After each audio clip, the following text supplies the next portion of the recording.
Our service is about to begin, actually, and we're going to begin with some music. We're going to begin with a piece of music by the choral composer, Terry Andrews. It's a piece called All Things Are Quite Silent. And as you'll hear, it's a soft piece that also includes bird sound in it as well. I'm just going to share that with you, and it is about 4 minutes long. And if you can hear it when I start to play it, somebody give me a thumbs up on Zoom. So I always worry that we can't actually hear it, but here it is.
Well, that beautiful evocation of the human voice as a spirit voice, an animal voice, a bird voice, begins our service today on living with re-enchantment. And I want to welcome you all today, for everyone who's on Meetup, who hasn't been with us before, for everyone in Edinburgh and everyone here. Welcome to Lewisham Unity in person and online, to a place where we pause to share the space between one week and another, and where we meet to commit ourselves to a future that we want to shape, and where whoever you are, whoever you love, wherever you come from, and whatever it is that you're searching for, you are welcome here today. And a very special welcome to Edinburgh folks who are joining us. I hope that we do this again. We really have enjoyed collaborating with other congregations. And in this meeting house, of course, we can see you up on our wall projected as well. And welcome to, especially to Ailsa Aikenhead, who is going to be playing some Chopin live, which is something we haven't had for a while. But first of all, before we begin all of that, we are going to light our chalice with some chalice lighting words by our Associate Minister, Julio Torres. So let's see. Could you pin us, Ben? And I'll light the chalice while Joel says the word. We light this flame as a beacon of peace, a bastion of hope and abundance. May we remember the interdependence of all people and bring the message to the world that their well-being is our well-being. Your struggle is my struggle, and we are with each other to make it through time. Let this light represent the light in our hearts. And I'm going to light this second candle, as is our practice here at Lewisham Unity, for the future, for the children. And we've been doing that for people joining us from Edinburgh and Meet Up, as following the practice of Extinction Rebellion for all our futures. So our candles here today stand as a witness in our service. And I would also like to invite Tatiana now to lead us in 3 unmuted and settling breaths. Tatiana. Thank you, Claire. This is a tradition of ours at Lewisham Unity. And so as we're entering this space together with the theme of re-enchantment today, you're all invited to use breath to help you settle. And I have a tricksy little cat who gets in all sorts of places. So our 3 settling breaths in your own time, grounding you.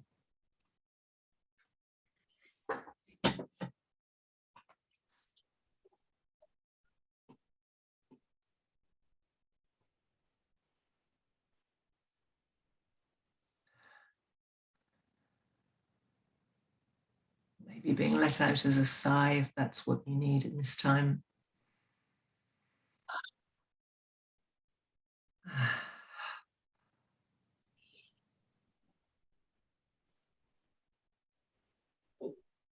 Thank you.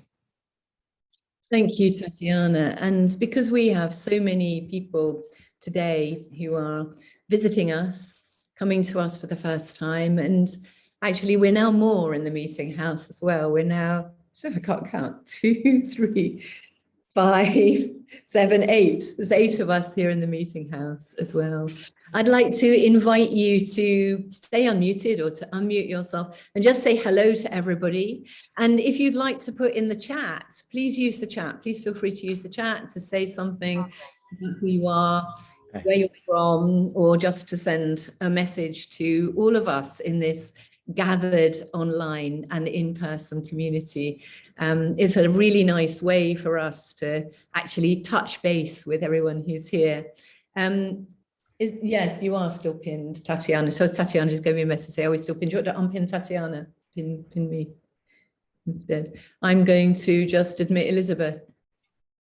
And what I'm going to do now as well, in the light of our friends from, let me see, we've got people from Newcastle here, at least one person, and lots of people from Edinburgh. I'm going to play Talitha Mackenzie, New York Scottish folk singer, and I'm going to play her wonderful Mackenzie lullaby. It's called... I feel brothers and sisters about the older brothers and sisters in our congregation. You the treasure and something of real value. I feel we all do. The beauty of today's figures is all about how we can outlive a piece of our older faithful brothers and sisters. Unmute is to mute yourself when you're not speaking, and just use the chat now. It's lovely. Somebody is already, Liz Seaman is already greeting us from Connecticut, USA, which means that you're up really, really early, Liz. I'm going to mute myself now, and I'm going to play Talitha Mackenzie's beautiful lullaby, which is about 3 minutes long. Somebody give me a thumbs up if you can hear it.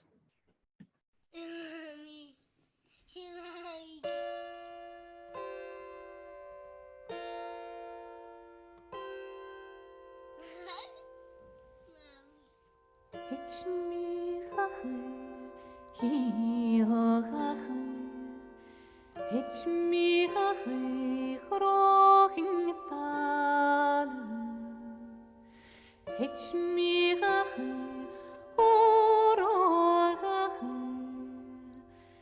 it's me, growing tall.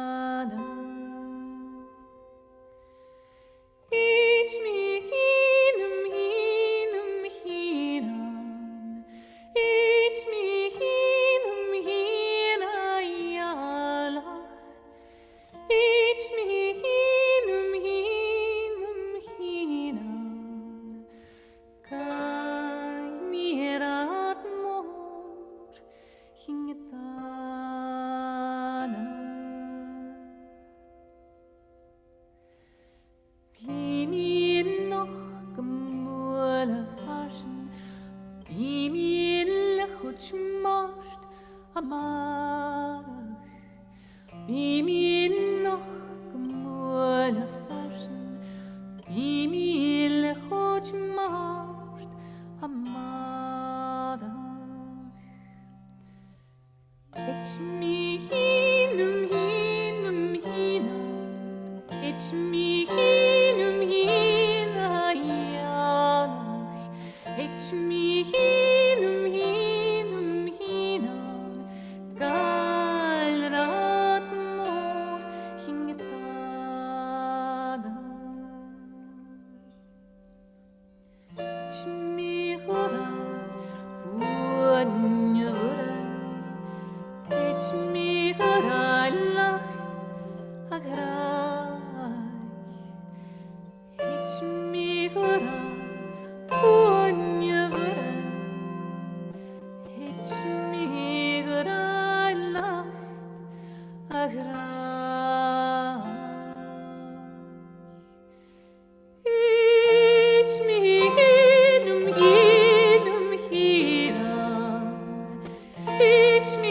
Claire, you're muted.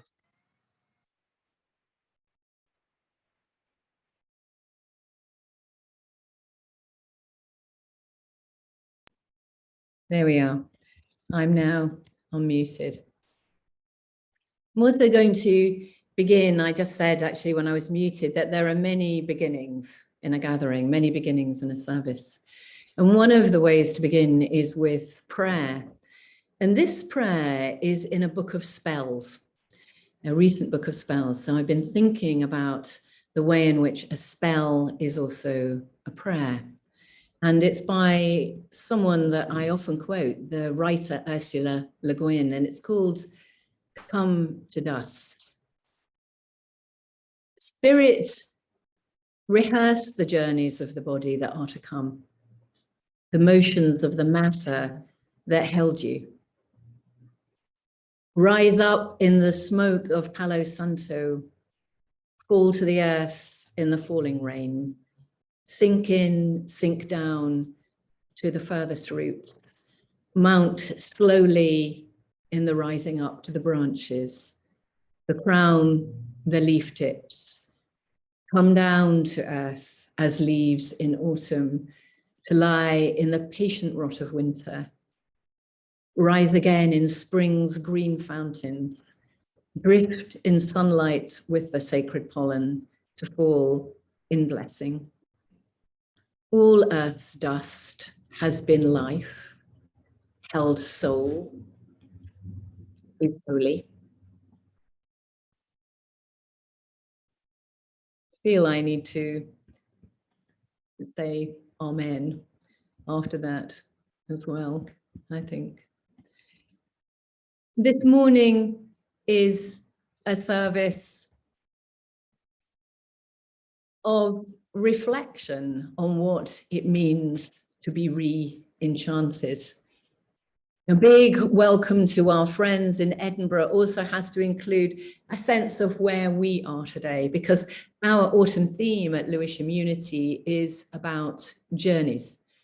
Steps across the threshold of winter, journeys towards change, towards a better future that we want to see, journeys alone, journeys together, and journeys of the spirit. How late the daylight edges towards the northern night, as though journeying in a blue boat, gilded in a mussel shell, with slung from its mast a lantern like our old idea of the soul. The Scottish poet Kathleen Jamie's prayer or poem on the Northern Light. We're going to end today with a blessing that's also a prayer by Billy Bragg, funnily enough. What is that sound? Oh, sorry, we've got all kinds of other spirit voices speaking to us in the meeting house today. Live music from Ailsa, some jazz at the end from Archie Shepp and Jason Moran, and readings by Mary Oliver and Wendell Berry. Anne is going to hold our candles here. And because today is a little bit about magic, a little bit about sacred, a little bit about social, a little bit about future, a little bit about past, and a little bit, or perhaps a bit, about what a Unitarianism might mean if it becomes the work of enchanted activism. After all, what do we do with our one wild and precious life, as Mary Oliver called it?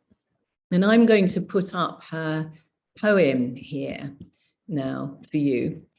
I'm going to share that. My very complicated technical setup here. Here we go.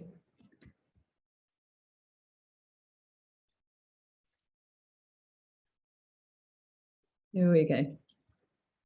Here is Mary Oliver's poem. And I think that it's one that you all may know quite well.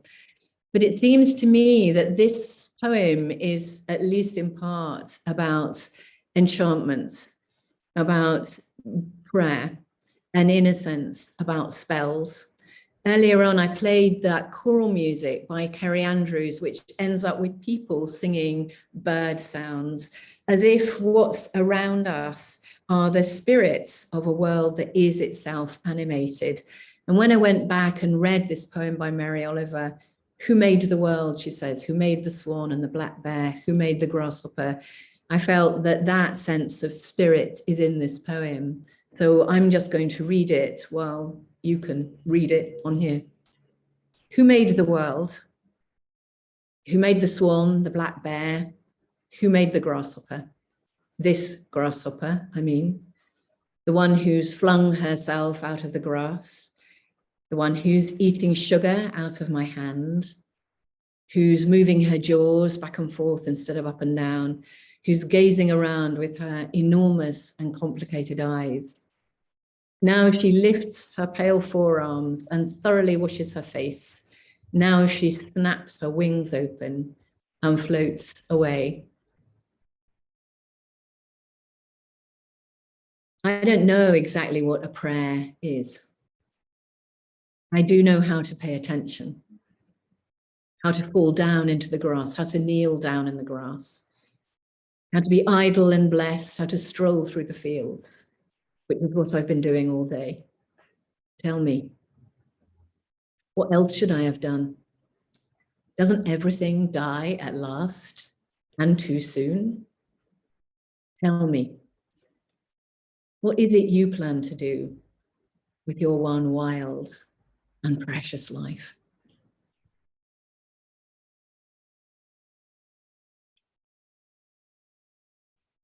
We're going to come back to those words as well a little bit later. And before that, I'm going to talk, and I feel a little bit scared about doing this today, actually, because it's kind of quite a big thing I've decided to take on, the idea of enchantment. And I'm going to go straight into it, and then we're going to have some music after that from Ailsa, and a moment of reflection and meditation. But I'm going to talk now about enchantment and re-enchantment.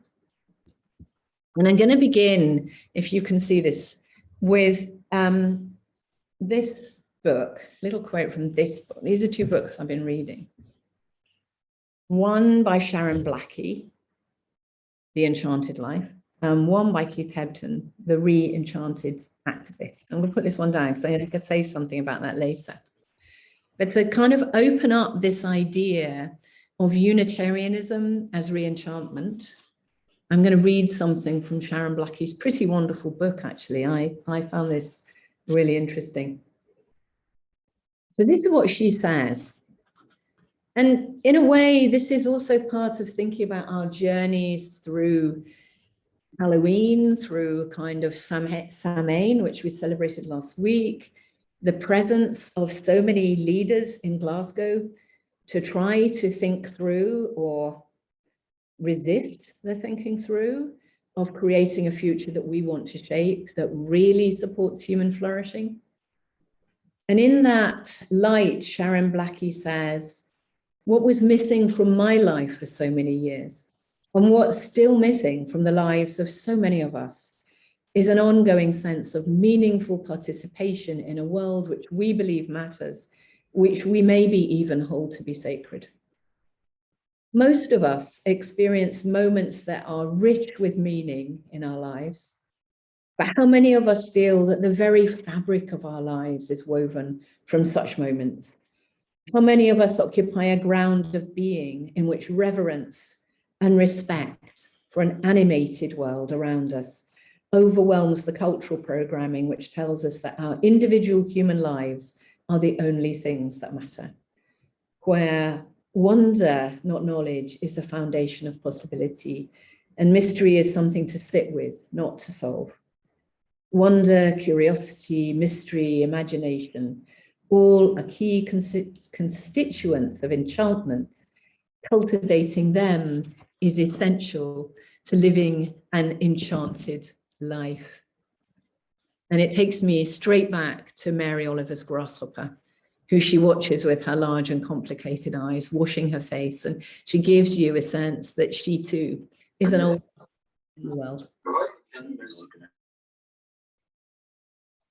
So bear with me for a minute while I just introduce something that's almost worthy of a seminar, but it won't last too long. So some of you may be well aware already, and I actually learned this during my master's degree in theology, that in or about 1904, the German sociologist Max Weber came up with a proposition that we live in a disenchanted world. And what he meant by that was that we live in a rational, bureaucratic, modern world in which we train for jobs, we count our calories, we exercise, we fill in tax forms, and we inhabit an orderly, clock-minded, tidy world cut off from spirit.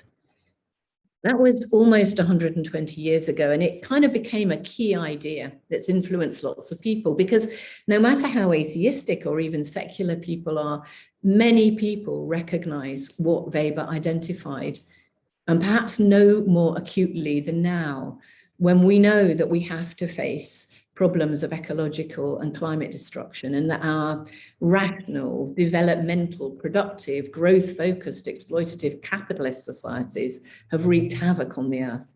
But we don't know how to find the tools to change that. What we do know is that tools that got us here won't get us out. But if this is the disenchanted world, what would an enchanted world look like? And that's actually where Sharon Blackie begins. So thinking back to those voices in Kerry Andrews' beautiful choral piece, an enchanted world is full of spirits. In many ways, it refers to an old world, and not that old either.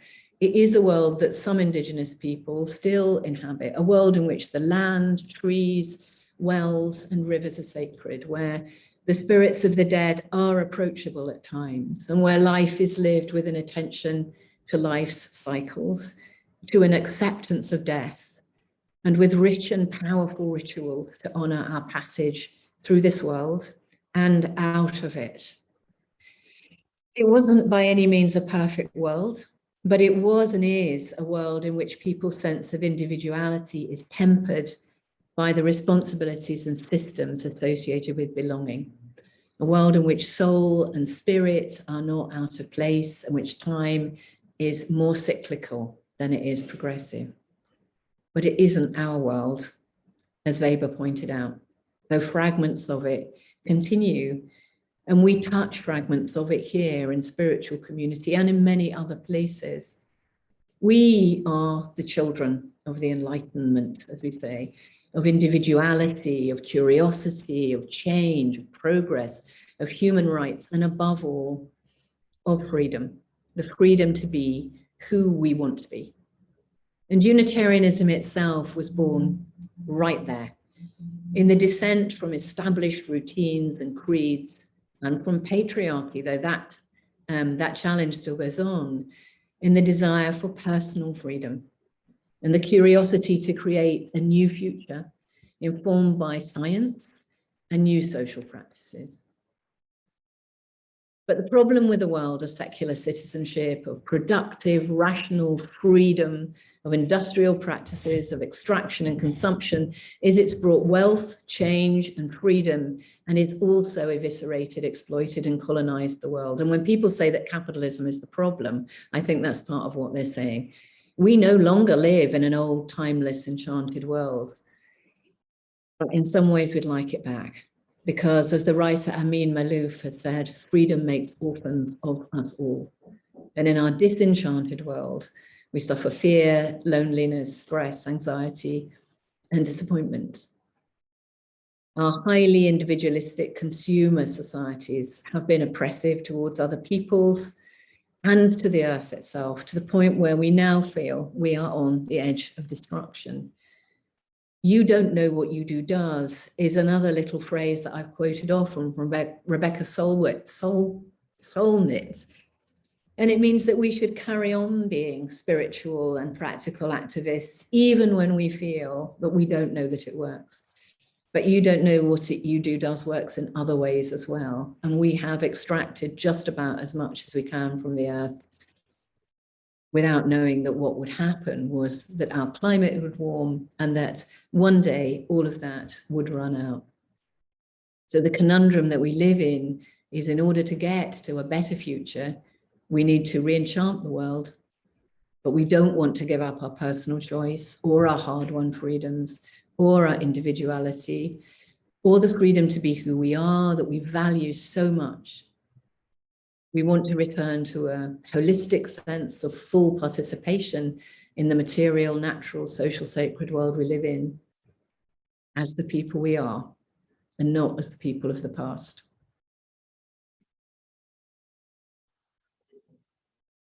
Unitarianism itself was born in dissent, as I said, committed to reason and rationalism. And Unitarians fostered in the 18th and 19th centuries new social ideas, science, medicine, women's rights. Unitarians founded the first secular university, London University. The first president of a London University college, Elizabeth Jesser Reed, who was the head of Bedford College, was a Unitarian.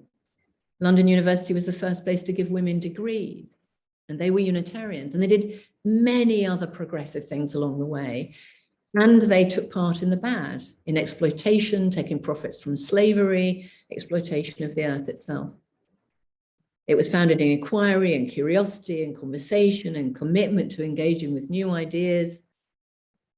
And it was about the way in which those new ideas, those productive, rational, bureaucratic new careers have also been part of the degradation of the world in which we live. And we can't now get away from that at all. Unitarianism has been committed, though, to a generative idea of what religious insight might be. It's got a very strong humanist side, a side that's about human flourishing, human spiritual flourishing. And to touch on in any way and to be part of spiritual community is to know that we are always more than the sum of our parts, that the sacred matters, and that without it, we're missing out on the tools that can accompany us over this critical threshold that we face. We know that we have to hold destructive human behavior to account. And to do that, we might need to hold this world in which we live sacred, not hold on to the rational self, but the experiential self, the self alive to the spirit voices around us, if we like. And all that means really, and we talked last week very much about that metaphorical idea that the veil between what is and what lies beyond grows thin at certain times of year as the light fades in the north and we pass through the threshold that we now mark with a return to Greenwich Mean Time.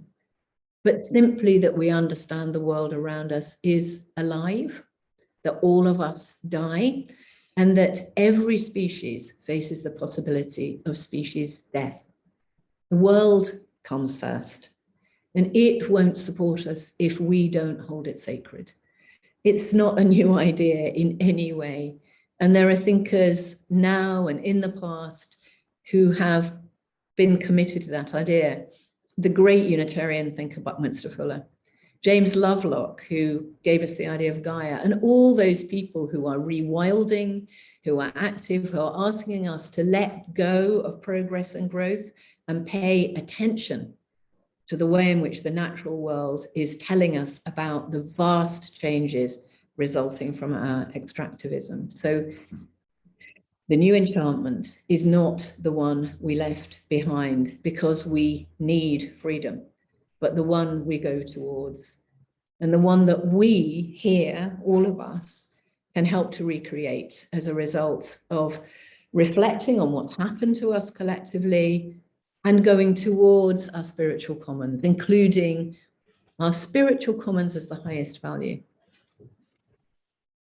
Which brings me to this man, Keith Hebden, who's a minister, actually, a green minister, if you like. And he says, he engages with the idea that we have to lose ourselves now to find ourselves, to understand ourselves as transformative, transitional, and in a process of constant change, that the very self we stand for may not suit us anymore, that we can rediscover ourselves in an activism that grows from our values, our ethics, and our commitments.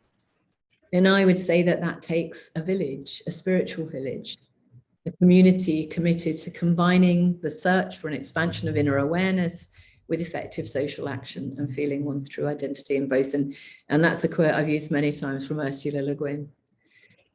A community committed to combining the search for an expansion of inner awareness with effective social action and feeling one's true identity in both. I love Mary Oliver's poem, where she says that she's been in the fields all afternoon. And she has that great rhetorical question: what else should I have done? What are we going to do with our one wild, precious lives? The implication in her poem is that joy underpins all of that. and that the experience of being in the world is worth being here for. I think I'm a minister because I think that religion can help us to give a sense of ultimate belonging, that what we do in the world and where we are matters. And that if we allow curiosity and a sense of pilgrimage and journey to flow through us towards new being, and we allow spirituality itself to transform and change like everything else, then we're part of the change. And that somewhere in that, there, oh gosh, I'm finding this very emotional as I say this, and somewhere in that there's God too. If we imagine that God, like our sense of self, of who we are, even our genders can change, that our journey and our sense of sacred is a process of experiencing time and place and being, and that God is simply that which is being made all the time in the space between us, in the creative generosity of what we do together. The sacred, the enchantment, the enchanted, the meaningful might be found in intention and attention, which is what the great thinker Simone Weil called prayer, undivided attention, a tuning in, a listening to the world, a moving in faith, in trust, in joy from that moment. As Wendell Berry says, how quietly I begin again from this moment. Looking at the clock, I start over. So much time has passed and is equaled by whatever split second is present from this moment. This moment is the first. And I end with Keith Hebden's words that to be enchanted is simply to let compassion connect our mysticism with our practical action. Actually, I think that's what Ursula Le Guin said as well. We are enchanted because we see, lose, and find ourselves in the broken world around us and participate with it, conspire with it for the common good. And he says of his own book that its purpose is to invite you to join in with this experiment, to create spiritual habits that lead to mystical experiences that re-enchant our activism. Amen. And thank you for listening. Thank you for that. Because I think that for me, over the next year as a minister, and I've been kind of saying this within our community, actually thinking about what those spiritual tools might be and how we might help to shape them within our community and within ourselves is almost certainly, priority sounds like a to-do list, exactly a kind of rational task list, but has to be at the center of our tuning in to what happens next to all of us. And as everyone from Edinburgh is here today, I think I can probably, I'm not speaking for others, but say that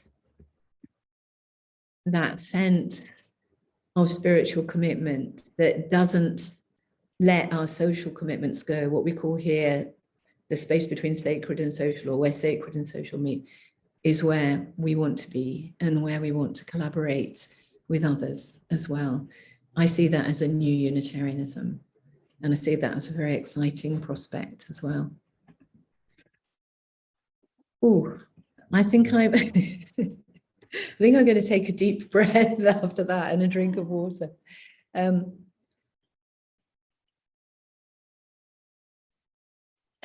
Gosh. And I'm going to move into a period of allowing us to experience and experience contemplation and reflection. Not so much to think about all those things that are said, but to kind of feel what's being said. And as part of that, we have Ailsa Aikenhead with us today, who's a musician. I can just see her there, and maybe Ben, we can pin Ailsa. And I would like to invite everyone else here to mute ourselves once Ben's pinned Ailsa, and invite Ailsa to speak, because she's going to unmute herself and speak. because she is going to play us a piece of Chopin. So over to you, Ailsa. And I'm going to mute myself now and invite everyone else to do so. Hello, everyone, and thank you so much for that lovely sermon. I thought that was really beautiful. So I'm going to play you a Chopin nocturne. It's a nocturne in G minor. It starts off with this beautiful kind of dark and melancholy theme, and then in the middle there's this gorgeous Polish chorale that sounds like people singing, and then back to this beautiful dark theme. I hope you enjoy it. Thank you so much for having me play.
Do we want to give Ailsa unmuted applause? I found that totally extraordinary.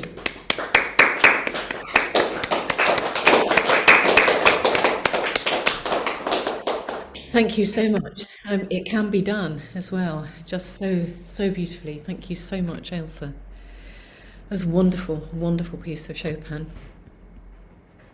Thank you. I'm going to invite you now, after all of that, it seems a beautiful way to enter into a moment or a few minutes of contemplation. And I would like everybody, if you would like to find a comfortable seat, place your feet flat on the ground, in a simple but ritualistic way perhaps, and to have your hands either on your knees or facing down, or if you like to open them to the universe, to place them palms up as well. But to feel yourself here, wherever here is for you, in your own body, with your feet touching the ground, and your hands touching your body, perhaps open to the ceiling or the sky. And I would like you to imagine taking yourself to a space that for you is sacred.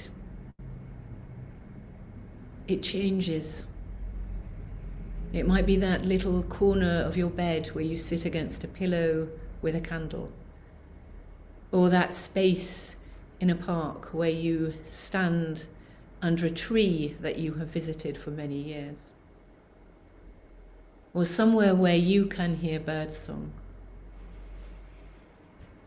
I invite you to take yourself now, your spirit self, your virtual self, into that space, spacious or small and cozy, and to let yourself rest there,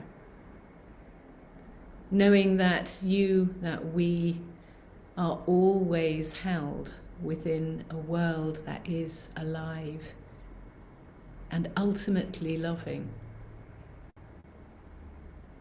I invite you to begin to follow your breath in and out,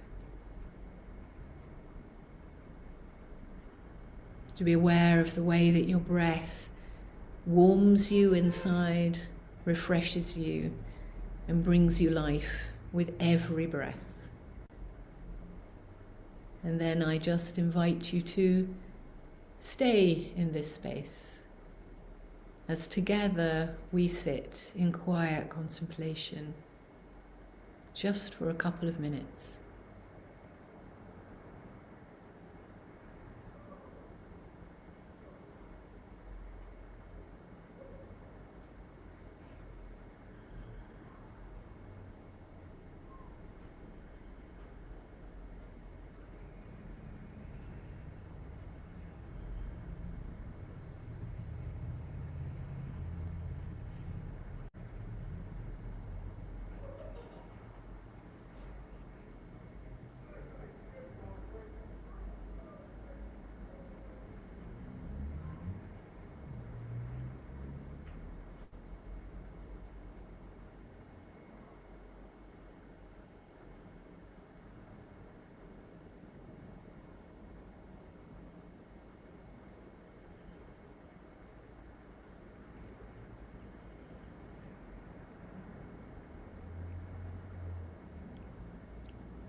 I'd like to invite you to open your ears to what's around you, wherever your space is, where you are here now, and to come back to an awareness that we are all here together in this vast shared space that actually stretches from south to north today and from north to south.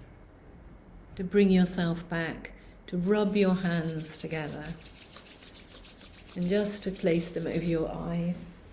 Bring the warmth of your own body to your eyes, to yourself. And open your eyes, if you like, behind your hands, just very gently. Gently bringing yourself back into this space where we are together and where we're just going to continue our service as we begin to do this, to begin to draw it round into a completed circle. And again, those words about the moment from Wendell Berry, how quietly I begin again from this moment. Looking at the clock, I start over. So much time has passed and is equalled by whatever split second is present from this moment. This moment is the first. And with that, I'd like to invite Anne to come and take my place here and host our candles of joy, love, and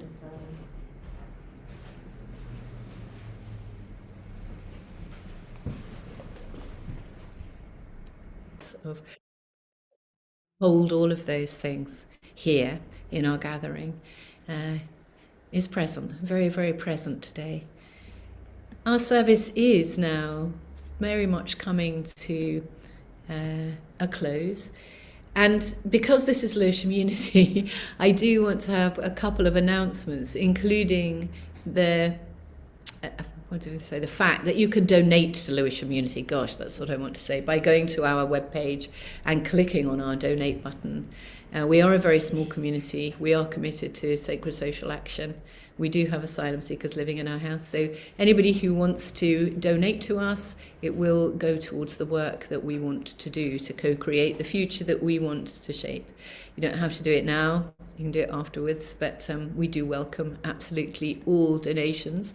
And of course, I also want to thank our chair, Anne Howell, who just lit our candles, because Anne has just done an extraordinary job of inspiration in and practical action in terms of generating financial support for us as well. So that's been really, really good. And thank you, Anne. It's so much appreciated by us in every possible way. I've got a closing blessing, and then we're going to do something that we do here every week, which was we blow out our candles together on Zoom.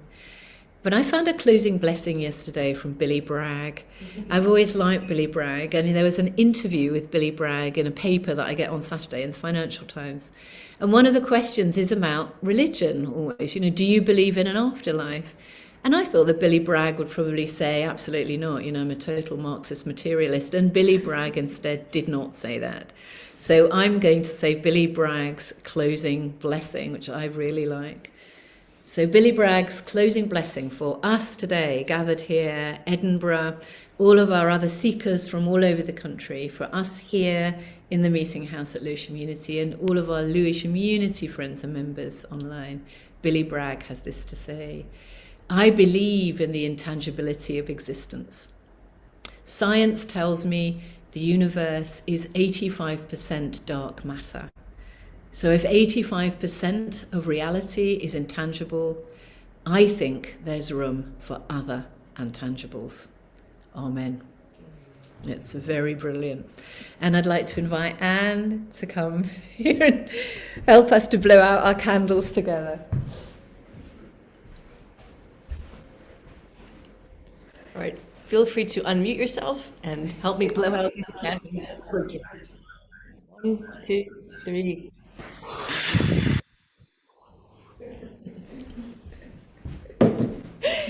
Thank you. And of course, that really works too, by the way. That really works as well. And we have just one piece of music that I'm going to finish with today. Whoops. Sorry, I'm just doing tech as I speak. One piece of music that I'm going to finish with today as well. And it has a slight connection to something else, quite spiritual and very commemorative, that happens in November, which is actually Remembrance Day.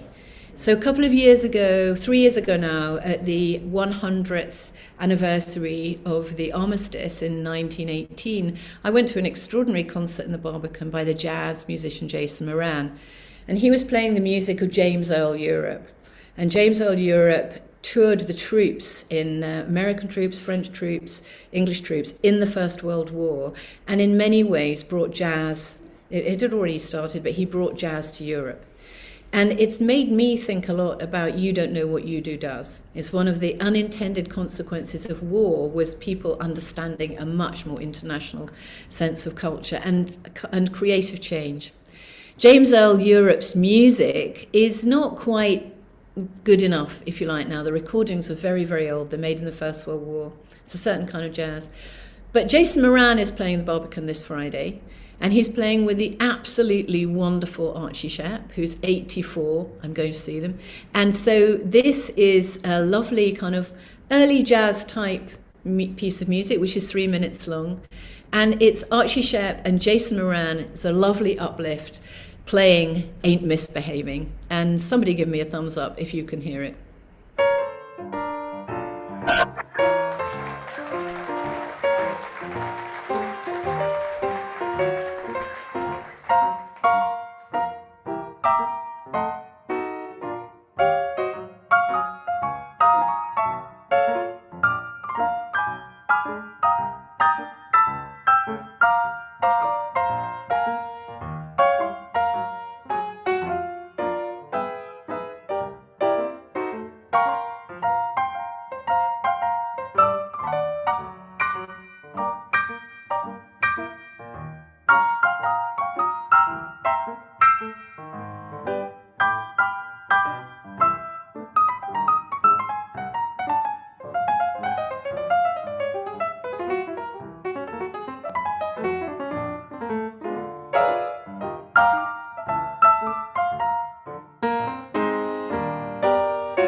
No one to talk with, all by myself.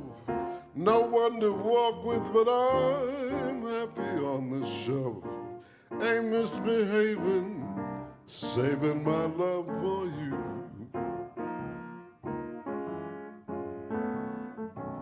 And I know for certain the one I love, I'm through with flirting, it's you I'm thinking of.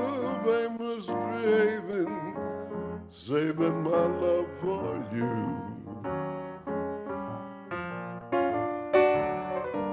And like Jack Horner, I'm in a corner, don't go nowhere. What do I care? Your kisses are worth waiting for.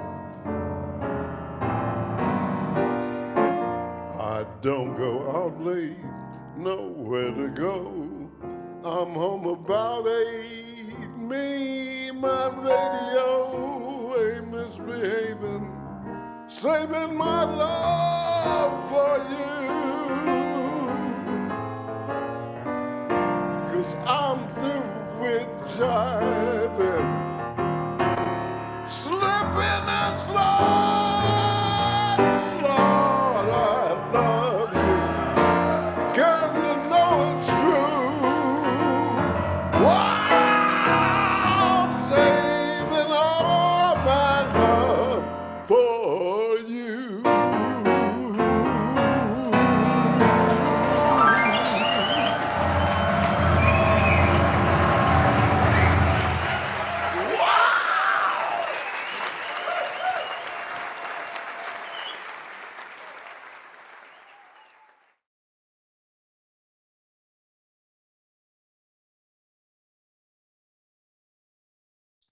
Unmute, Claire.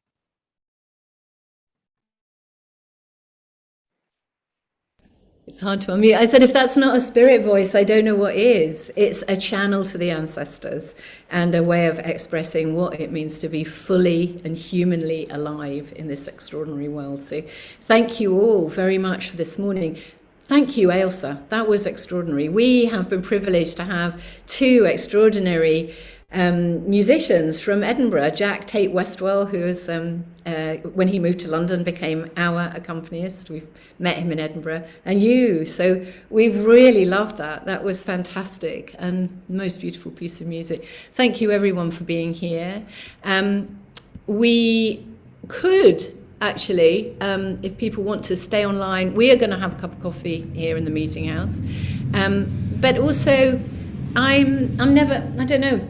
If you want to go. If you'd like to stay online or to write in the chat whether you would like to actually join in a breakout room, then let's just leave it open for 5 minutes and do that. What do we think? Yeah. Any questions? Yes, also an announcement to, if you would enjoy listening to the sermons again and great services, you can come over here, Ben. Yes, you can check us out on everywhere under the sun, Spotify, YouTube, and every single podcast directory. Yeah, if you search for Lewisham Unity Plus without the plus, then you can enjoy listening to the same sermon over and over and over again until it becomes part of you. And yes, also another idea that I want to borrow from another congregation. So yeah, we'll just open a few breakout rooms. If you want to join, you can join. There's no automatic assignment. It's all free. So free. So, yeah, for those people who are going, goodbye. Have a blessed day. Enjoy your coffee and your lunch and whatever it is that you're doing. That's fantastic. And if people want to stay, then just we'll do some breakout rooms, or we'll just have a chat to you. And thank you for all of the messages in the chat as well. They're absolutely brilliant. I think I can probably certainly say for myself that we would really love to do this again. It's fantastic. Thank you all. Thank you.